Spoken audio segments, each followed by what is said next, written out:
sampai keputusan berdasarkan Bapak Presiden Pertama tahun 2022 dan dimulai. Lanjutkan.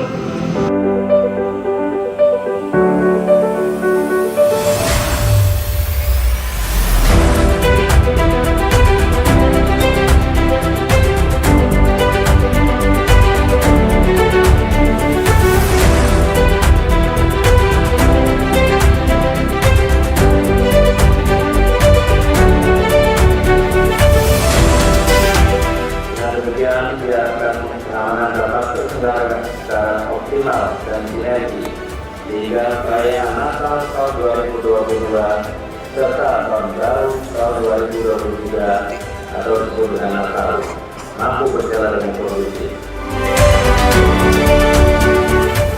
Sampai berpesan puas tersenang. Laporan selesai. Terima kasih, Bapak.